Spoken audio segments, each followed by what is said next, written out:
विषय है मेरे गु- विषय है मेरे गुरुदेव, पेज 373। उपसंहार। दास इसे पढ़ने का प्रयास करेगा। गलतियों के लिए संगत से क्षमा की याचना करता हूं। तो ये मेरे गुरुदेव के अंत में ये चैप्टर है।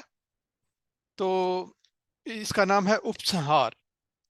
तो ये जब महाराज जी गुजर गए थे उसके बाद जो हमारे मेरे पिताजी थे श्री देवराज गुप्ता, उनको बहुत शौक हुआ, क्योंकि वो महाराज जी के सामने, महाराज जी के जैसे जैसे किसी छोटे बच्चे की माँ गुजर जाए उससे भी ज्यादा उनको अफसोस हुआ। तो उस वक्त दास की उम्र 2 साल रही होगी। और जो बाबूजी थे उनकी नई नई शादी हुई थी। और वो जो थे, जब महाराज जी की अंतिम अंतिम रस्म हुई उसमें वो शामिल नहीं हो सके। हमारे चाचा जी, जो मेरे चाचा जी हैं सोमराज जी, वो आए थे। तो लेकिन बाबूजी ने दुख में एक लेख लिखा, और वो ये लेख इसमें छपा है मेरे गुरुदेव में। हालांकि इसमें कुछ एडिट कर दिया गया है। मेरे पास किसी किसी मैगजीन में मैंने ओरिजिनल लेख देखा था, और वो मेरे से गुम हो गया। अगर किसी के पास हो तो मैं बहुत अप्रिशिएट करूंगा अगर वो ओरिजिनल लेख मिल जाए। तो बाबूजी कह रहे हैं, मेरे परमेश्वर, मेरे गुरु, तूने बहुत जल्दी की। मैं कसम खा के कहता हूं कि तूने मुझे कहीं का नहीं छोड़ा। तो जैसे होता है कि जब कोई बहुत ही किसी से प्रेम हो, वो इंसान चला जाए, तो इंसान जो है बिल्कुल उसकी आंखों के आगे अंधेरा छा जाता है। और बाबूजी का कहना है कि उनकी सबसे जिंदगी में सबसे सबसे सबसे जो महत्वपूर्ण इवेंट थी वो महाराज जी से मिलना था। उनकी शादी होना या उनके उनके घर में बेटे का जन्म लेना, ये सब उसके सामने कुछ नहीं थे। सबसे और उनका ये भी कहना था कि जो प्यार गुरु करता है वो प्यार कोई भी नहीं दुनिया में कर सकता, क्योंकि जो गुरु है वो सर्व त्यागी है और उसी को ही प्यार करना आता है। तो महाराज जी के सामने, महाराज के प्रेम के आगे बाबूजी जो थे वो बिक चुके थे। तो इसलिए वो बड़े दुख में कह रहे हैं कि मुझे तूने कहीं का न छोड़ा। जैसे महाराज जी भी कहा करते थे कि जब सूरज होता है तो लोग उसकी इतनी परवाह नहीं करते, लेकिन जब सूरज अस्त हो जाता है, तो जब अंधेरा होता है, तब लोग उनको बहुत वो सूरज को मिस करते हैं। तो इसी तरह से जो महाराज जी थे, उनके जीवन काल में कभी कभी उन प्रेमियों ने उनकी आज्ञा को पूरी तरह फॉलो भी नहीं किया। लेकिन जब वो गुजर गए तो उन्होंने बहुत दुख महसूस किया। यहाँ तक कि इससे पहले भी एक बार महाराज जी ने अपने शरीर को जल समाधि देने की बात की थी, और कई प्रेमी तो यहाँ तक कह बैठे थे कि अगर महाराज जी ये करेंगे तो वो भी अपनी आत्महत्या कर लेंगे। तो फिर महाराज जी ने प्रेमियों के वश में होके, प्रेमियों के वो जो है ये, अब ये तो दास नहीं जानता कि इसमें इसमें महाराज जी की कृपा थी क्या था। तो उन्होंने वो जो अपना जो बीमार शरीर है उसको त्यागने की जो उनका संकल्प था वो उन्होंने छोड़ दिया था। वो सिर्फ प्रेमियों के प्रेम के कारण किया था उन्होंने। तो यहाँ पे बाबूजी ये शिकायत कर रहे हैं कि आपके पास तो आपके पास तो समर्थ थी, कि आपके पास तो पावर थी कि आप चाहे तो इस मौत का हमला रोक सकते थे। और तो इस एक तरह से वो बाबूजी जो हैं महाराज जी को एक्यूज कर रहे हैं कि आप हमको छोड़ के क्यों गए। तो वैसे भी महाराज जी ने कई बार कहा था कि हिंदू जो है वो मुर्दा परस्त कौम है। जब कोई जिंदा होता है उसकी परवाह नहीं करते, जब वो मर जाता है तो उसके बाद वो उसकी मूर्तियां बना के उसकी पूजा करनी शुरू कर देते हैं। तो तो ये किसी हद तक सच है।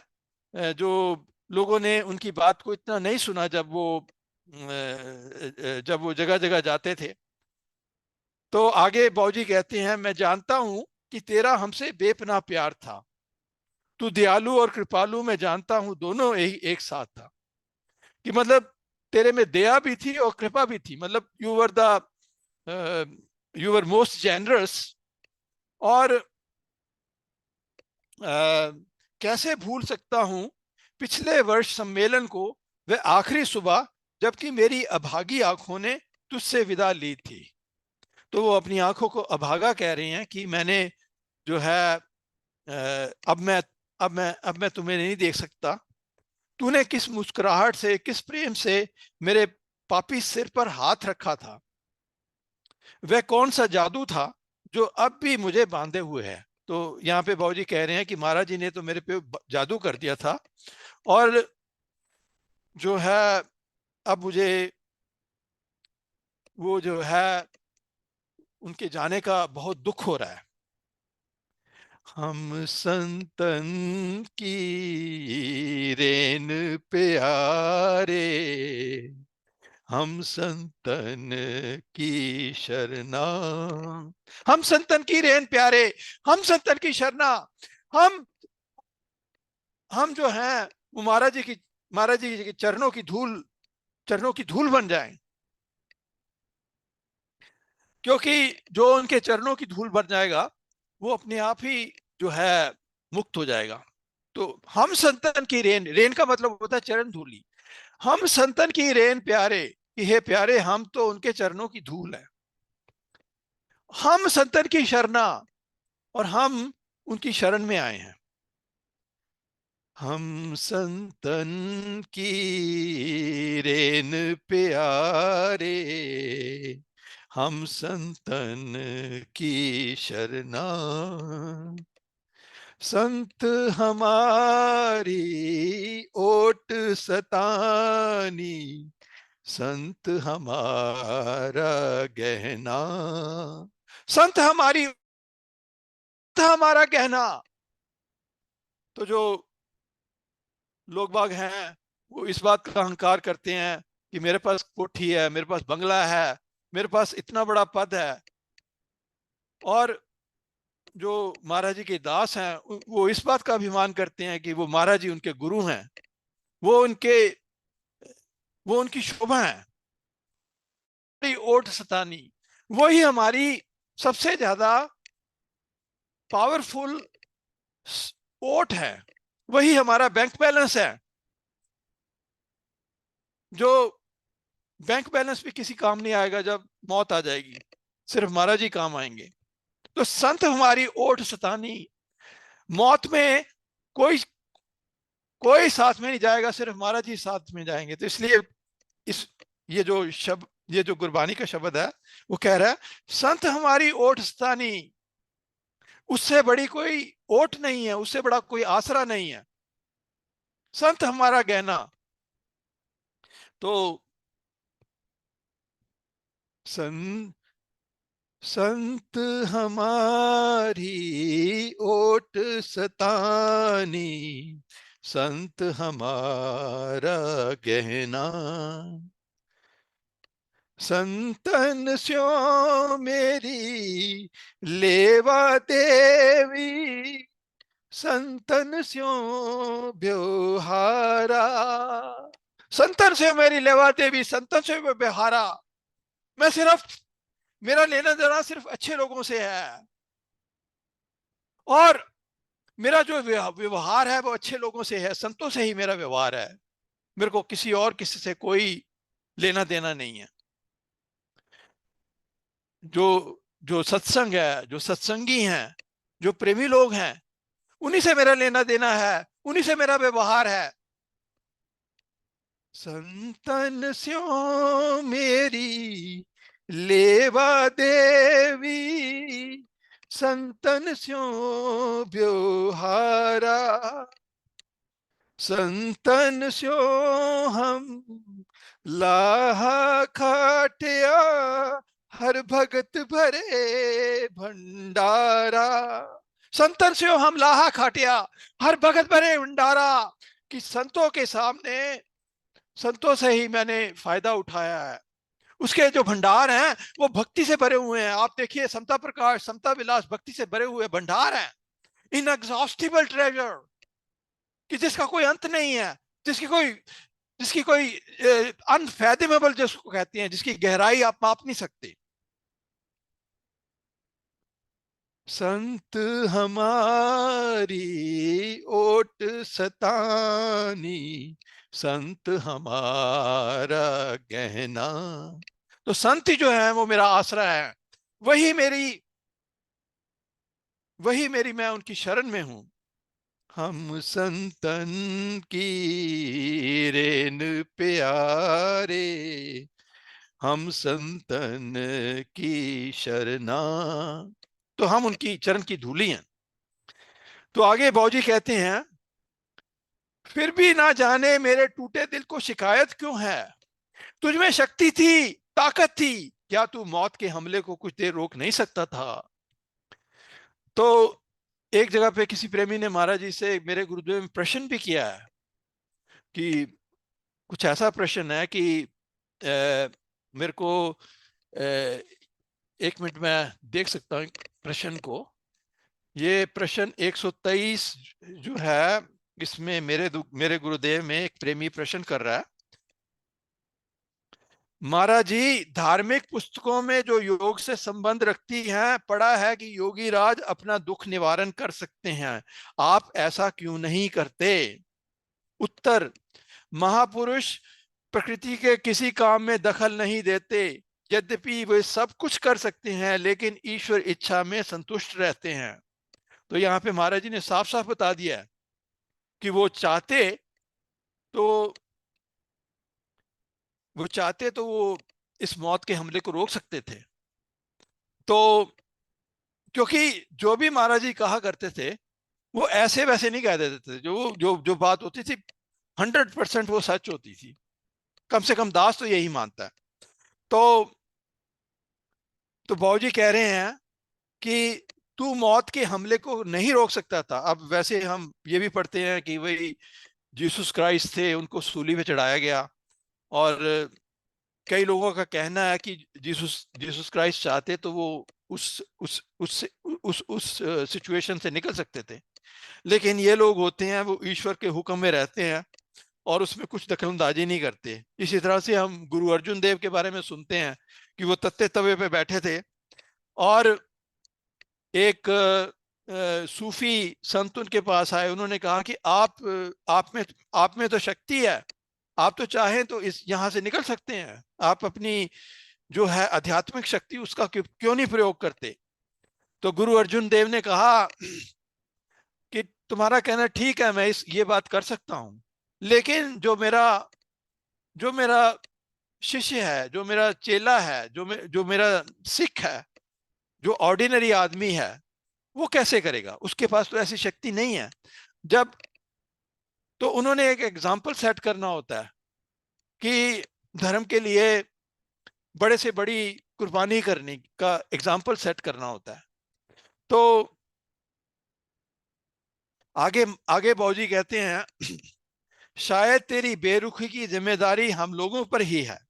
हमने कब तेरी आज्ञा का पालन किया, हमने तेरी रहबरी की परवाह ना की। अब उनको अफसोस हो रहा है कि हमने आपकी जो आपका जो हुक्म है वो पूरी तरह से नहीं माना।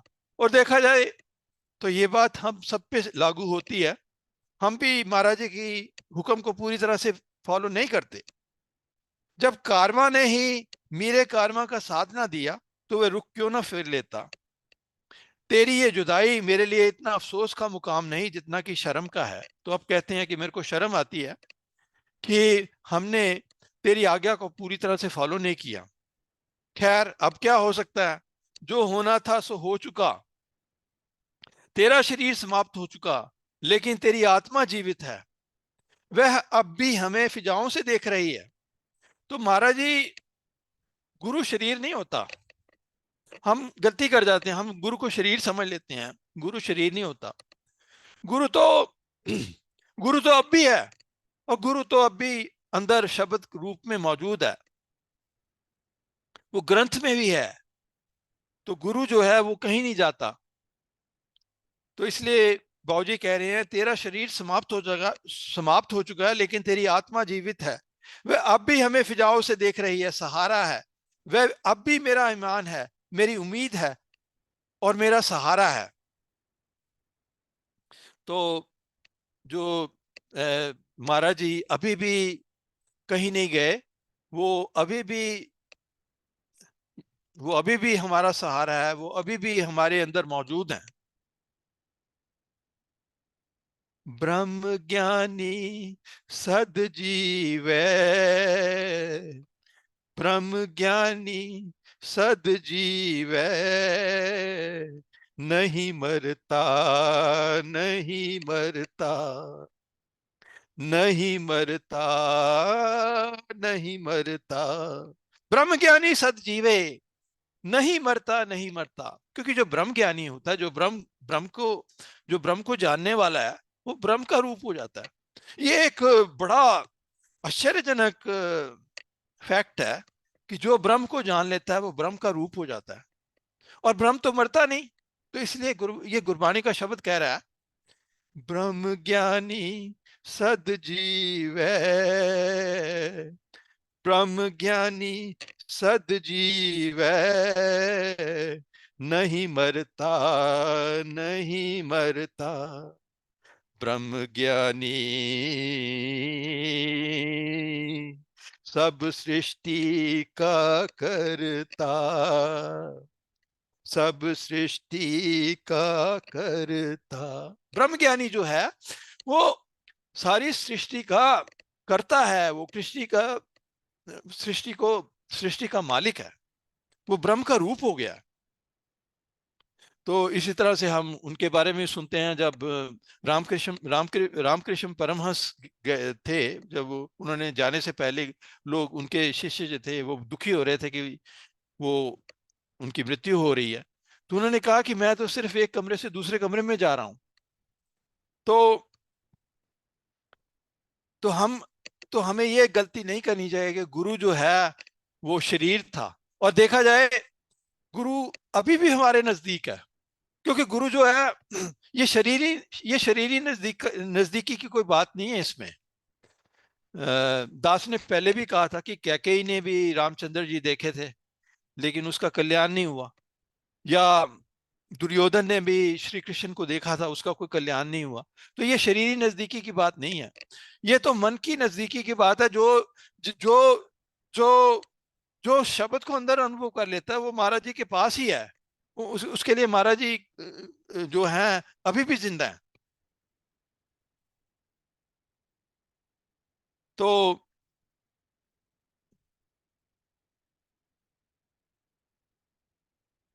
मेरे मालिक, एक बार तूने अपनी ही जुबाने मुबारक से मुझे आशा की झलक दी थी। उस समय मेरे शंकित मन में अनजान में ही तेरी मौत की चर्चा हुई थी। तो जो बाबूजी थे, उन्होंने उनको उनको कभी लगा होगा, क्योंकि वो तो महाराज जी के प्रेम में बंध गए थे। तो उनको लगा कि हो सकता है कि जो मौत है उसकी वजह से वो है वो जुदा हो जाएं। और फिर और फिर एक तरह से, जैसे जैसे दास ने पहले बताया कि वो महाराज जी से ऐसे प्रेम करते थे जैसे छोटा बच्चा अपनी माँ से करता है। तो हम सब जानते हैं कि छोटे बच्चे के लिए जब माँ गुजर जाती है तो कितना उसको धक्का लगता है। तो ऑलरेडी उन्होंने महाराज जी से इस बारे में बात की थी। मैंने अर्ज किया, क्या गुरु मौत के बाद भी मार्गदर्शन करता है? और उत्तर यूं था कि ये तेरी श्रद्धा और प्रेम पर है।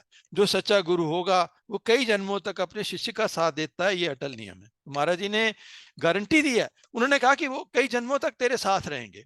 और सिर्फ ये बाबूजी की बात नहीं है, ये सब हम सब शिष्यों पे लागू होती है। अगर हम इस समता के मार्ग में जुड़े हैं, हम उनका सत्संग सुनते हैं, उनसे प्रेम रखते हैं, तो महाराज जी हमारा हाथ नहीं छोड़ेंगे। वो हमारे तक, अगर अगर अगर इस जन्म में कल्याण नहीं होता तो कई जन्मों तक वो हमारा हाथ नहीं छोड़ेंगे। और जल्द से और इस जन्म में नहीं तो अगले जन्मों में कल्याण जरूर होगा। जैसे रामकृष्ण परमहंस कहा करते थे कि जो जो बच्चा है, जो जब पिता का हाथ पकड़ता है तो उसका हाथ छूट सकता है, लेकिन जब पिता जो है जब बच्चे का हाथ पकड़ता है तो वो छूटता नहीं है। अगर सपोजिंग आप किसी मेले में जाएं और आपके साथ आपका आपका बच्चा हो, आपके बच्चे ने आपका हाथ पकड़ा हुआ है, तो हो सकता है उसका हाथ छूट जाए, लेकिन जब आपने हाथ उसका पकड़ा हुआ अपने बच्चे का, तो आप वो नहीं छूटेगा। तो हमारे ऊपर भी महाराज जी ने हमारा हाथ पकड़ रखा है। और वो यहां तक कहते थे, देखिए महाराज जी की कितनी जबरदस्त बातें हैं। यहां तक कहते थे कि शेर के पंजे से शिकार निकल सकता है, लेकिन जो इनके पंजे में आया वो छूट नहीं सकता। तो यहां तक महाराज जी ने कह दिया है कि शेर के पंजे से शिकार निकल सकता है इनके, तो जो हम लोग जो उनकी शरण में आए हैं, तो हमारा कल्याण होगा ही होगा। लेकिन अच्छा है कि इसी जन्म में कल्याण हो जाए, इसी जन्म में हम कोशिश करें। मुझे उम्मीद है कि अपने इस वचन को तू भुला नहीं सकेगा। तो जैसे दास ने पहले कहा कि महाराज जी कोई ऐसे वैसे कोई बात नहीं कर देते थे। जो बात होती थी पत्थर की लकीर होती थी। मेरे गुरु मुझे शक्ति दो, क्योंकि हमें जो शक्ति है वो महाराज जी देते हैं। साहिब निताने आकाता, निताने आकाता। निताना होता है जिसमें जो दुर्बल हो, जो कमजोर हो। तो साहिब नितानिया का तान, तो हमारे जो गुरु हैं, हम हम जो शक्तिहीन लोग हैं, जिनको कुछ अध्यात्म के बारे में कुछ पता नहीं, ईश्वर के बारे में कुछ पता नहीं, चाहे हम दुनियावी दृष्टि से चाहे सफल हों, लेकिन आध्यात्मिक दृष्टि में तो जीरो, 100, 0/100 है। तो वो हमारी जो है वो हमारी शक्ति है। प्रेम दो, जज्बा दो। तुम स्वयं अमर हो, मुझे भी अमर बनाओ।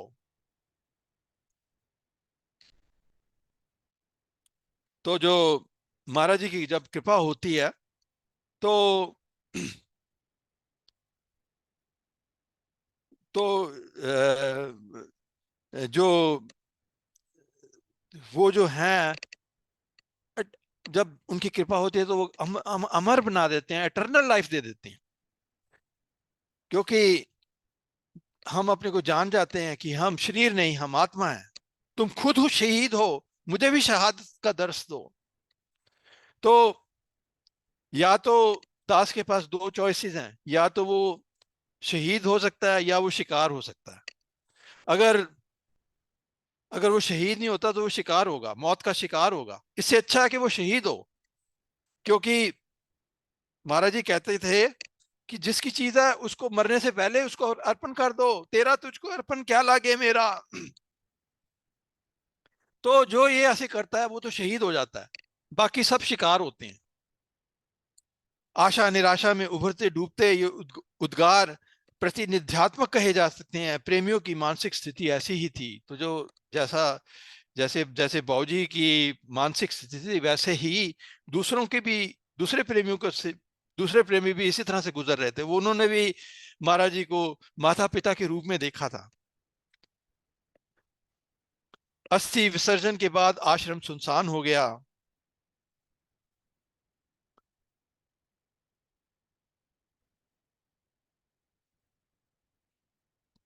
इस खींचा जा और जो ना उम्मीद हो गए थे, उन्होंने अपने आप को संसारिक कार्यों में लगाया। कुछ लोग जो थे वो गुरु तक मन गए, पाखंड और अटंबर फैलाकर दूसरों के कल्याण का दावा करने लगे। इस खींचातानी के बावजूद संगत की आस्था बनी रही, प्रेम भाव भी बना रहा। जिन्होंने संसार से मुंह मोड़ा और अपने अंदर गुरु की आवाज सुनने की कोशिश की, वे निराश नहीं हुए। उन्होंने गुरुदेव को पहले से भी अधिक निकट पाया। तो जिन लोगों ने संसार से मुंह मोड़ा, वो निराश नहीं हुए। उन्होंने देखा कि महाराज जी पहले से भी ज्यादा नजदीक हैं। ये बात उनके निजी अनुभव से संबंध रखती है। लेकिन इतनी बात अवश्य कही जा सकती है कि गुरुदेव का पहरा आज भी वैसे चल रहा है। उन्होंने कहा था कि ये पहरेदार हैं, ये पहरा देने आए थे, अब पहरा खत्म है, कम से कम उनके शिष्यों पर लागू नहीं होती। चराचर संसार के प्रति भले ही इसका कुछ व्यवहारिक अर्थ रहा हो। तो महाराज जी हमें हमेशा जगाते हैं, कोई जागत रहे, कोई जागत रहे, इस गृह में कोई जागत रहे, जागत रहे, क्योंकि हम सोए हुए हैं और ये काम क्रोध लोभ मोह अहंकार, ये पांच चोर जो हैं हमें लूट रहे हैं। और जो महाराज जी हैं हमें जगाते हैं कि इन पांच चोरों से, जो ये जो चोरी कर रहे हैं, इनको रोकें।